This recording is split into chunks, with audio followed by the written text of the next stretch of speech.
বিসমিল্লাহির রহমানির রহিম। বিসিএস সহ অন্যান্য যে কোনো পরীক্ষার জন্য গুরুত্বপূর্ণ একটা পড়া হচ্ছে মুক্তিযুদ্ধের সেক্টর পরিচিতি। শুধু এটা প্রিলি পরীক্ষা না, রিটেন ভাইভা যে কোনো সময় এটা যে কোনো পরীক্ষার্থীর জন্য কাজে লাগে। তাই এখন আমরা শিখবো গল্পে গল্পে কীভাবে মুক্তিযুদ্ধের সেক্টরগুলো চেনা যায়। তাহলে শুরু করা যাক। আমরা এখন শিখবো গল্পে গল্পে মুক্তিযুদ্ধের সেক্টর পরিচিতি। তো ধরলাম ভারত থেকে একজন পর্যটক আসবে, নাম তার দেব। সে বিমানপথে না আসে সে আসলো কীভাবে?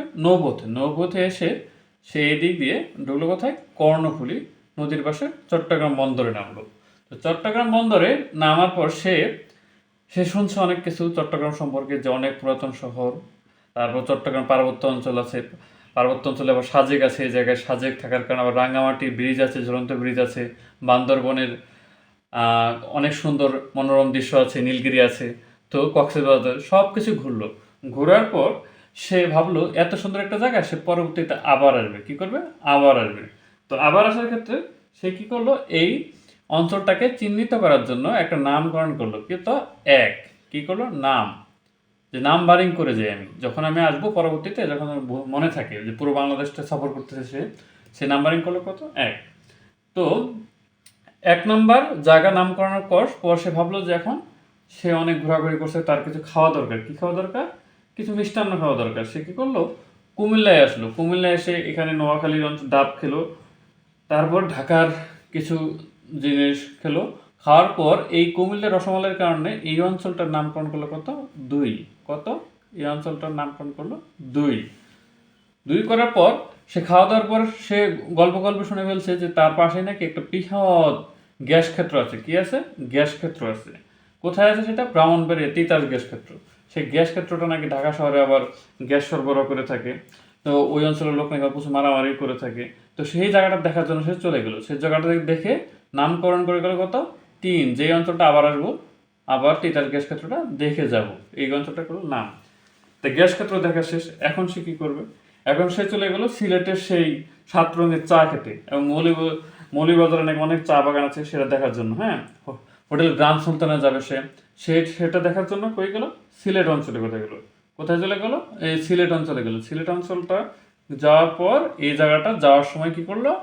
নামকরণ করলো কত? 4। সেই যাওয়ার অংশ পরে কি করলো? সিলেটের চা খেয়ে খুব খুশি হলো। খুশি হওয়ার পর ভাবলো যে এই জায়গাটা একটা নামকরণ করা যায়। কত করে? 4 করে দিয়ে গেলো। 4 করে গেল।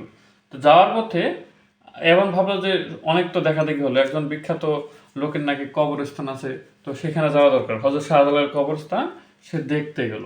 জাফলংয়ে যাবে, অনেক দিন ধরে নাম শুনছে, জাফলং নাকি বাংলাদেশের বিখ্যাত একটা জায়গা। তো যাওয়ার পর সে ওই জায়গাটা ঘোরাঘুরি করা শেষ, তারপর মাজার জিয়ারত করা শেষ। যাওয়ার পর সেই অঞ্চলটার নাম করলো 5। কত? সেই অঞ্চলটার নামকরণ করলো 5। পাস করার পর সে এখন তো অনেক ঘোরাঘুরি হলো, অনেক কিছু দেখা হলো। দেখার পর সে শুনছে বাংলাদেশে একজন প্রখ্যাত সাহিত্যিক আছে, ঔপন্যাসিক আছে, হুমায়ুন আহমেদ তার নাম। তো সেখানে গেল, হুমায়ুন আহমেদের সাথে সে গল্প কিছু শুরু করে দিল। শুরু করে দেওয়ার পর সে অনেক কিছু ঘোরাঘুরি করলো, সাদা পাথর টাথর সব দেখলো। দেখার পর সে এই জায়গাটার যে নামকরণ করবে সেটা ভুলে সোজা কি চলে গেল। এখন রংপুর আসছে, রংপুরে সে অনেক কিছু তো খাওয়া দাওয়া তো হলো, সে তামাক খাবে, সে একটু তামাক খাবে। তো তামাক খাওয়ার ইচ্ছা হলো, রংপুরের ভাওয়া গান শুনলো। শোনার পর ভাবলো যে এই অঞ্চলে একটা নামকরণ করে যায়। কত? 6। সেই অঞ্চলকে কত নাম করলো? 6। 6 করার পর তামাক খেলো। এখন শুনছে যে না, রাজশাহী অঞ্চলে নাকি আম আছে বিখ্যাত, চাঁপাইনবাবগঞ্জের আম আম খাবে সে, কুসুম্বা মসজিদ দেখবে। তো এগুলো করার পর আম খাওয়ার জন্য এই রাজশাহীতে আসলো। রাজশাহীতে যখন আসলো, আসার পর খুব ভালো লাগলো। রাজশাহী ত্যাগ করার সময় কি করলো? এর একটা নামকরণ করে গেল। কত? 7। অনেক খাওয়া দাওয়া হয়েছে, এবার একটু গান শোনার বেলা। তাহলে কোথায় আসতে হবে? লালন শাহের জায়গায়, কুষ্টিয়ায়। হ্যাঁ, সে তারপর গান শোনার জন্য লালন শাহের জায়গায় আসলো। লালন শাহ ওখানে সুন্দর লালন গীতি শুনলো। শোনার পর অনেক ঘোরাঘুরি করলো। ঘোরাঘুরি করে এই অঞ্চলটার নামকরণ করলো কত? 8। এখন গান শোনা শেষ, এখন তো কিছু বন দেখা দরকার। বন প্রকৃতি দেখা দরকার। বরিশালের ইন্টারন্যাশনাল যে ভাষা আছে, বরিশালের ভাষা, সেটা শেখা দরকার।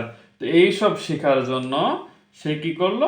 বরিশাল অঞ্চলে আসলো। বরিশাল অঞ্চলে আসলো, বরিশাল অঞ্চলে এসে বরিশালের মনুদের সাথে পরিচিত হয়ে গেল এবং এর নামকরণ করলো কত 9, যে সে প্রত্যেকটা জায়গায় নামকরণ করে যাচ্ছে, যে পরবর্তীতে তো আসবো আবার সে আবার নামকরণ করে যাচ্ছে, এইভাবে বালা করে নামকরণ করছে। এখন সারা দেশ ঘোরা শেষ, পাহাড় দেখছে, গ্যাস খেত দেখছে, চা খাইছে, তামাক খাইছে, আম খাইছে, গান শুনছে, তা এখন সে টায়ার্ড, প্রচন্ড টায়ার্ড। সে এখন কি করবে, সাগরে স্নান করবে।